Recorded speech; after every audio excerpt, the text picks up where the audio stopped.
Bismillah ar-Rahman ar-Rahim. Assalamu alaikum wa rahmatullahi wa barakatuh, my brothers and sisters. I just want to deal with a question that many Muslims, it's very tricky questions, or question that sometimes a Muslim gets asked by the non-Muslim or Islam haters about, is Islam a religion of peace?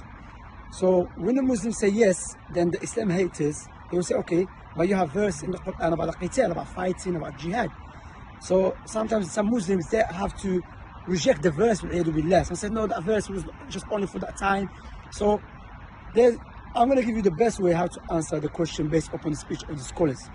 Firstly, let us define what is peace. So you ask the question, what do you mean by peace? Do you mean that Islam teaches us if someone slapped me, I have to give the other chick, or if someone comes to rape my sister, I have to give my daughter? Or you mean peace that Islam calls to remove, to not oppress people, or Islam calls to submit to your Creator, and by submitting to your Creator, you receive peace in your heart and tranquility, and likewise, you be safe in this life from paganism and disbelief. Likewise, in the hereafter, you'll be safe from the punishment of the hellfire. So we have to define the meaning of peace, okay? Likewise, we have to establish what is violence and war. There's two types of war. There's a blameworthy war and a praiseworthy war. So praiseworthy war does not go against the concept of peace. Rather, sometimes in order for us to establish peace, we have to wage a war, and that war called a praiseworthy war. And that is the verses that Allah subhanahu wa ta'ala mentioned in the Quran, which deals with jihad and fighting. As Ibn Taymiyyah, may Allah have mercy upon him, said that the verses in the jihad fighting was legislated out of necessity. For example, let's give you a living example when the Western world fought against Hitler. Because what we have to understand firstly, that let us be realistic, let us be honest with ourselves. Likewise, we should not be speaking in theory. We are living in the universe or upon the earth when there's people out there, they're evil. Nothing can stop them from their evil, from oppressing people except by wishing against them.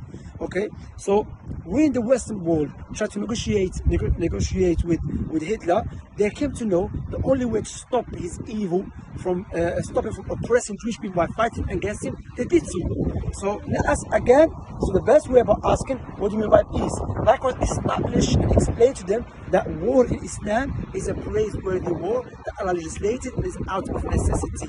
So the war in Islam was legislated to remove oppressions and to fight against the oppressors, not to go around and enslave people, take their resources, take their wealth, and so on. No, Islam was the jihad was legislated to remove oppression, and I hope that is clear, my brothers and sisters. So we have to understand firstly what we mean by peace. Secondly, we have to understand that there's two types of war, praiseworthy and a blameworthy. And the praiseworthy war does not oppose the concept and the meaning of true meaning of peace. Therefore, the verses in the Quran that deals with fighting and jihad is the verses that speaking about the praiseworthy war, which sometimes we know in order for us to establish peace, we have to wage a war.